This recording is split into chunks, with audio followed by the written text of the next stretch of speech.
Yo, what's up guys, welcome back. The Dark Illusion, which is a set after Shining Victories, has been released in the OCG ever since the 9th of April, so we're about 3 weeks after its release. And you know, this set brought a lot of new cards in the metagame, like Pot of Cupidity, the new DDD monsters, Metalphosis, Dark Magician support, and even much more.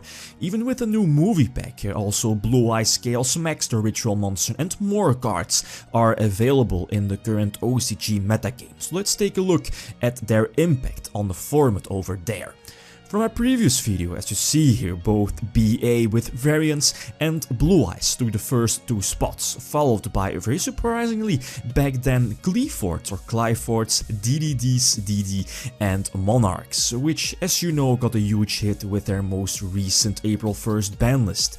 Pretty much all their former top tier decks got a huge hit, which is why many other decks, like for example Blue Eyes and Cleese, are doing better than before.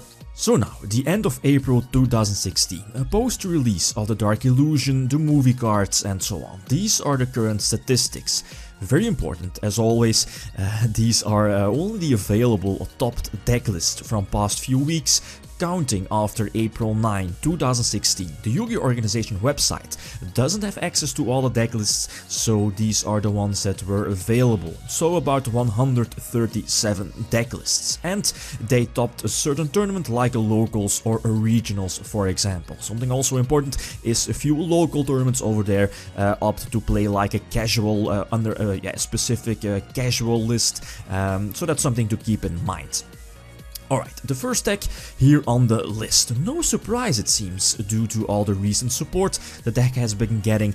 Blue Eyes for the first time have the most deck list in the top cuts, about 27%, so about 1/4 of the deck lists are Blue Eyes, which is quite good, since who would have thought that Blue Eyes ever would have been highly competitive again. Well, compared back to 2003, right?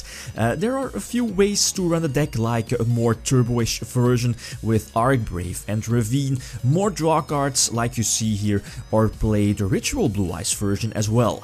Something interesting is that the new Pot of Cupidity is finding its way into a lot of different decks, even here in Blue Eyes. And an interesting trend I've seen here with a lot of new deck lists is that people who main deck Triple Cupidity also play well over 40 cards, like 45 or 46, no exception, probably to kinda bypass the loss of the 10 cards with Stupidity. Second place, no surprise, Burning Abyss and variants. Not much has changed for the deck here, so still Speedroids with or without Phantom Knights like before. BA and variants sitting at about 22%. Third place, making somewhat a comeback after multiple hits, Performapels and Odd Eyes variants. Same, at least he has some with or without the Magi Spectres, with the Draco Slayers as well, of course. But most importantly, all these versions are playing an Odd Eyes engine as well. So the Odd Eyes Performapel deck sitting at about 12%, which is pretty much the same as Cleave Fort before all the new support, so early April 2016. Fourth place, one of the best decks over here in the TCG, but got a hit in the OCG, you know, both Pantheism and Domain 2-1 Monarchs are slightly falling off of the radar in the OCG, just like last time. They're sitting about 8%, which is okay, because the deck did lose even more consistency with their most recent ban list. And last but not least, with the addition of Triple Cupidity, Triple Duality and Multiple Card of Demise, Cleave Fort or Cleave Fort is sitting at about 7%, as you see here on the decklist, full power helmet style. You can't get it better than this. A few honorable mentions, of course, are first of all DDDs. They also got a few new cards like Thomas to boost those power plays, but sadly this time DD didn't make it to the top 5 cut.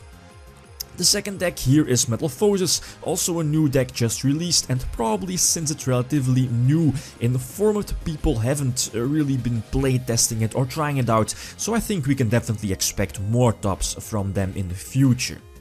And to my surprise, the OCG metagame is very diverse. A lot of decks, because as you see here, about 24% are the decks we can call quote-unquote rogue decks like Masked Heroes, Necros, Atlanteans, Pure Magus Spectres and so on. So as a conclusion, their most recent ban list brought a fresh breeze through their format, because now more and more, at least other decks have the chance to compete as well. Sure, Burning Abyss is still one of the best decks over there, but OCG Konami is opting to have more diverse metagame this time, and that's a huge difference if we can compare the current metagame with the metagame from last year, where performances and pals were dominating the scene.